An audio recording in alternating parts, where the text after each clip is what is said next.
ஒன்றிலிருந்து 40 வரைக்கும் கர்த்தரை குறித்து அவருடைய நாமத்தை பிரஸ்தாபமாக்குங்கள். அவருடைய செய்கைகளை ஜனங்களுக்குள்ளே பிரசித்தப்படுத்துங்கள். அவரை பாடி அவரை கீர்த்தனம் பண்ணுங்கள். அவருடைய செய்கைகள் எல்லாம் தியானித்து பேசுங்கள்.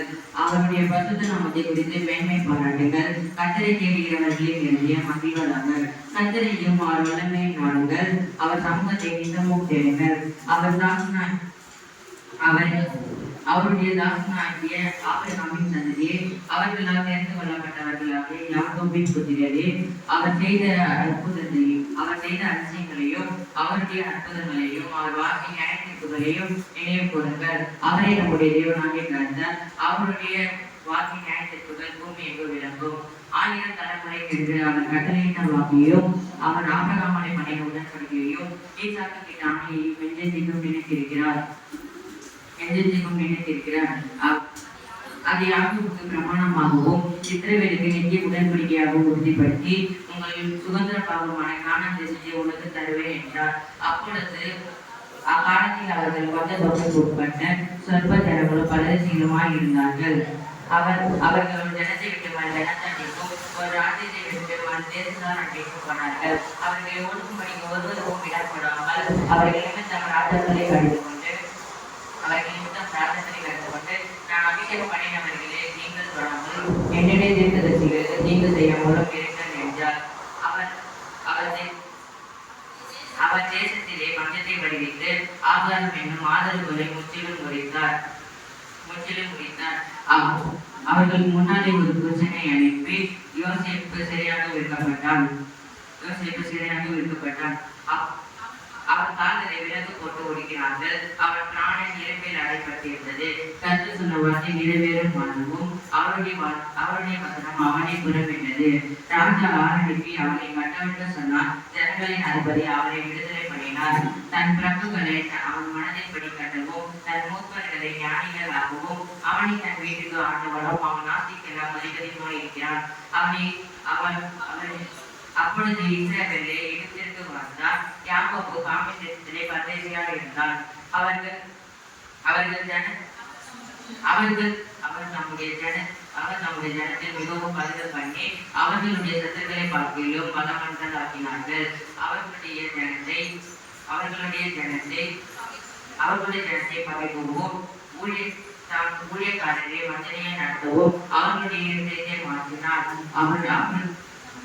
தம்முடைய தாசனாகிய மோசேயையும் தாம் தெரிந்து கொண்ட ஆரோனையும் அனுப்பினார். இவர்கள் அவருடைய அடையாளங்களையும் காமின் தேசத்திலே அற்புதங்களையும் செய்தார்கள். இருளை அனுப்பி அந்தகாரத்தையும் உண்டாக்கினார். அவருடைய வார்த்தைகள் எதிர்ப்பாரில்லை. அவர்களுடைய தண்ணீர்களை ரத்தமாக மாற்றி அவர்களுடைய மட்டங்களை சாகு பண்ணுகிறார். அவர்களுடைய தேசம் தவளைகளை திரளாய் பிறப்பித்தது. அவர்களுடைய ராஜாக்களை அடைவீடுகளிலும் அவைகள் வந்தது. அவர் கட்டளையிட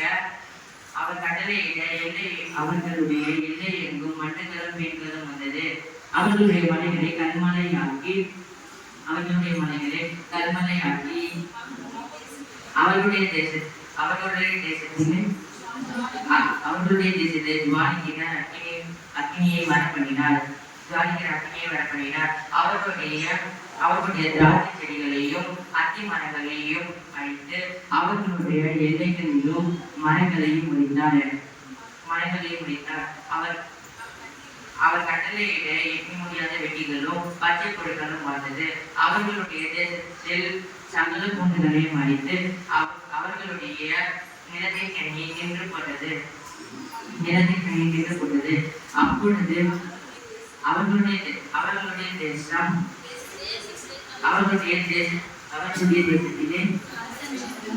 தேசத்திலே தனசங்கள் அனுப்பியும் அவர்களில் முதல் கணக்குகளை யாவரையும் சங்கரித்து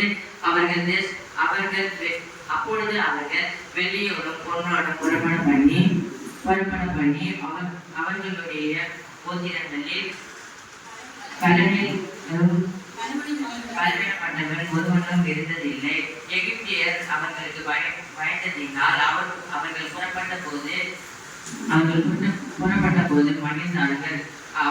அவர் மேகத்தை மறைவாக விரித்து இரவை வெளிச்சமாக்கிறதற்காக அக்கினியையும் வர பண்ணினார்.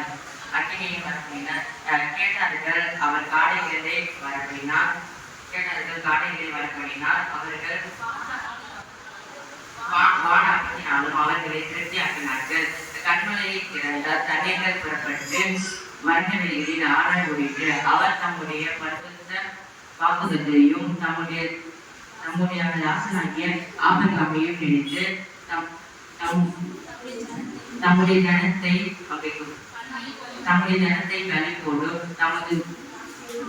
நமது ஜனத்தை நாம் தெரிந்து கொள்ளப்பட்டவர்களாகிய